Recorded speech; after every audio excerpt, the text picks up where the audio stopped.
दोस्तों एक बार फिर से आप सभी का स्वागत है हमारे YouTube चैनल इंग्लिश एंड जी के ज्ञान में। आज का हमारा टॉपिक नाउन के प्रैक्टिस क्वेश्चंस पर है। आज हम नाउन से रिलेटेड जो क्वेश्चंस हैं उनकी प्रैक्टिस करेंगे। साथ ही साथ अगर आप इंग्लिश और जीके की प्रैक्टिस डेली करना चाहते हैं तो आप इस चैनल को सब्सक्राइब कर लीजिए। साथ ही साथ बेल आइकन को भी प्रेस कर लीजिए, जिससे जो नई वीडियोस अपलोड की जाए उसका नोटिफिकेशन आप सभी को मिल सके। हम आज इसमें ये भी सीखेंगे कि क्वेश्चंस एग्जाम में कितने प्रकार से पूछ सकते हैं और हम उसको कैसे सॉल्व करेंगे। तो चलिए वीडियो को शुरू करते हैं। तो चलिए हम पहले प्रकार के क्वेश्चन की बात करते हैं, जो कि फिल इन द ब्लैंक्स से है। आज का हमारा पहला प्रश्न है कि ऑल द वॉज रॉन्ग। अब यहाँ पर हमें फिलअप करना है इंफॉर्मेशन या फिर इंफॉर्मेशंस। तो जो हमारा सही आंसर होगा वो होगा इंफॉर्मेशन, क्योंकि इंफॉर्मेशन हमेशा सिंगुलर फॉर्म में ही रहता है, उसका हम प्लूरल नहीं बना सकते। तो इंफॉर्मेशन इस क्वेश्चन का सही आंसर होगा। अगले क्वेश्चन की तरफ बढ़ते हैं। आज का हमारा दूसरा क्वेश्चन है कि हर हैज बीन स्टोलन। अब यहाँ पर हमें भरना है बैगेज या फिर बैगेज। तो जो इसका सही आंसर होगा वो होगा बैगेज। बैगेज हमेशा सिंगुलर रहता है, आप उसका प्लूरल नहीं बना सकते हैं, तो इसलिए इसका जो सही आंसर होगा वो होगा बैगेज। अगला क्वेश्चन है कि the are grazing in the field. हमारे पास ऑप्शन है कैटल या फिर कैटल्स, इसमें हमें फिलअप करना है। तो जो इसका सही आंसर होगा वो होगा कैटल। कैटल जो होता है वो हमेशा प्लूरल रहता है, इसलिए देखो इसके बाद आर का प्रयोग हुआ है। तो कैटल को हम कैटल्स नहीं कर सकते क्योंकि ये स्वयं में प्लूरल होता है। तो यहाँ पर जो सही आंसर होगा वो होगा कैटल। अगला प्रश्न है कि 40 आर किल्ड बाई हिम। यहाँ पर आर है तो हमें यहाँ पर प्लूरल की आवश्यकता होगी। तो प्लूरल के लिए हम शिप्स का प्रयोग नहीं करेंगे, हम यहाँ पर शिप लिखेंगे। क्यों? क्योंकि शिप जो होता है वो सिंगुलर में भी ऐसे ही रहता है और प्लूरल में भी सेम रहता है। आप उसको प्लूरल बनाने के लिए शिप्स नहीं लिख सकते। ओके, तो यहाँ का जो सही आंसर होगा वो होगा शिप। अगले क्वेश्चन की तरफ बढ़ते हैं। माई स्पेक्टिकल्स मिसिंग। यहाँ पर भरना है इज या फिर आर। तो जो इसका सही आंसर होगा वो होगा आर। स्पेक्टिकल्स प्लूरल होता है, इसीलिए यहाँ पर किसका यूज होगा? आर का प्रयोग होगा। चलिए दूसरे टाइप की बात करते हैं, और इस प्रकार के क्वेश्चन में हमें पूछता है कि find out the error part of the following sentence. हमें एक सेंटेंस दिया रहता है और इस सेंटेंस में हमें एरर फाइंड करना होता है।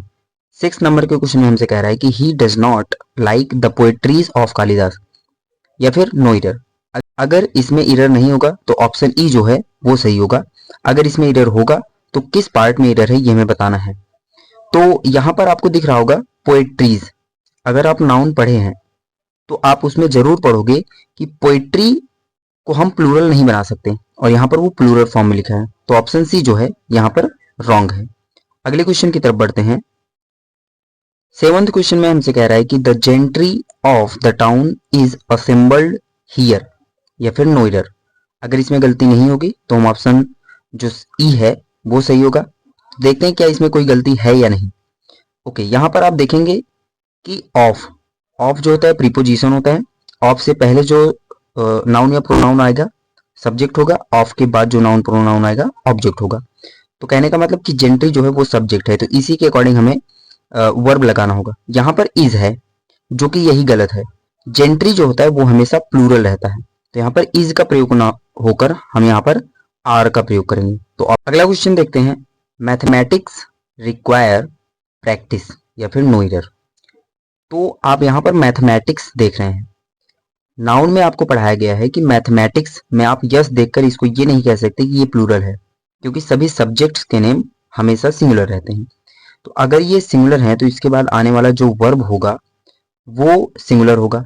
अब ये जो रिक्वायर है ये प्लूरल फॉर्म में है, इसमें यस या ईएस लगाकर हम सिंगुलर बनाएंगे। तो जो हमारा रॉन्ग पार्ट होगा वो होगा बी। यहाँ पर रिक्वायर नहीं होकर रिक्वायर्स होगा। ओके, 9th नंबर क्वेश्चन है the scenery of Ayodhya are very beautiful, या फिर नो एरर।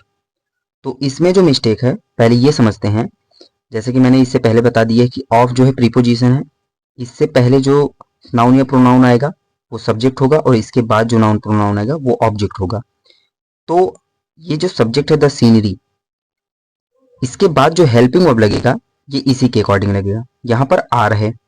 अब सीनरी जो वर्ड होता है ये हमेशा सिंगुलर होता है, अगर ये सिंगुलर होता है और ये सब्जेक्ट है तो यहाँ पर आर का प्रयोग नहीं होगा, हम यहाँ पर इज का प्रयोग करेंगे। तो सी पार्ट में यहाँ पर मिस्टेक था।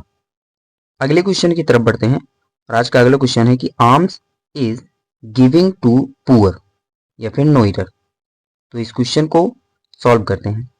फर्स्ट पार्ट में आर्म्स इज, हम ये देखते हैं कि क्या ये जो सब्जेक्ट है इसके अकॉर्डिंग वर्ब यूज सही हुआ है या फिर आर्म्स जो वर्ड है वो सही यूज हुआ है कि नहीं।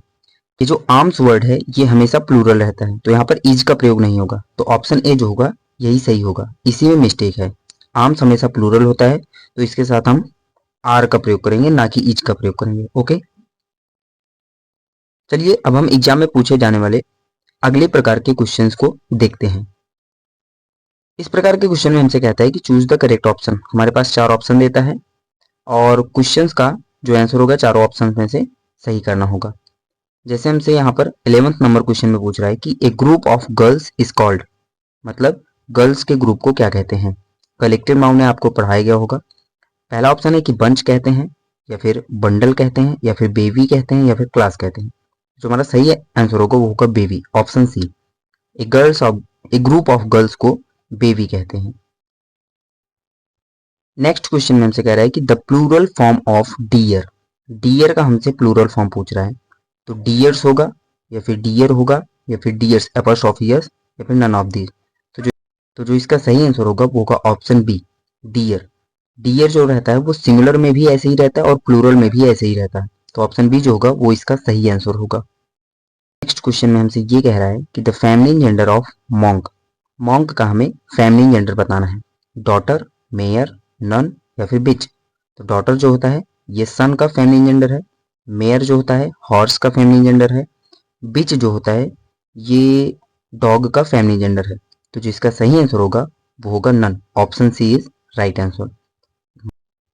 आज का ये सेकंड लास्ट क्वेश्चन है, इसमें हमसे कह रहा है कि the plural form of sister in law. Sister in law का हमसे प्लूरल फॉर्म पूछ रहा है।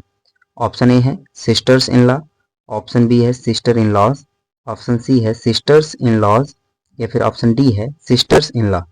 तो जो इसका सही आंसर होगा वो होगा option D, sisters in law. आप हमेशा ध्यान में रखेंगे कि ये एपोस्ट्रोफियस ये गलत होता है, ये पोजीशन को बताता है। सिस्टर इन लॉज लास्ट में यस का प्रयोग नहीं होता है। ओके, आज का ये हमारा लास्ट क्वेश्चन है और इस क्वेश्चन में हमसे कह रहा है कि व्हाट इज फिश। फिश क्या है, सिंगुलर है कि प्लूरल है या फिर बोथ ए एंड बी या फिर नन ऑफ दीज। तो जो इसका सही आंसर होगा वो होगा ऑप्शन सी, क्योंकि फिश सिंगुलर भी होता है और प्लूरल भी होता है। तो ये थे हमारे आज के 15 क्वेश्चन नाउन की प्रैक्टिस। अब आपको कमेंट करके बताना है इन क्वेश्चंस के आंसर का। पहला क्वेश्चन है कि a group of sellers is called, sellers के ग्रुप को क्या कहते हैं। दूसरा क्वेश्चन है कि feminine gender of God, God का आपको फेमिनिन जेंडर कमेंट करके जरूर बताना है। अगर आपको वीडियो पसंद आई हो तो आप वीडियो को लाइक कर दीजिए, और अगर इस प्रकार के क्वेश्चंस की प्रैक्टिस करना चाहते हैं चाहे वो जीके हो या फिर इंग्लिश, तो आप चैनल को सब्सक्राइब कर लीजिए। चलिए मिलते हैं नेक्स्ट वीडियो में, तब तक के लिए धन्यवाद।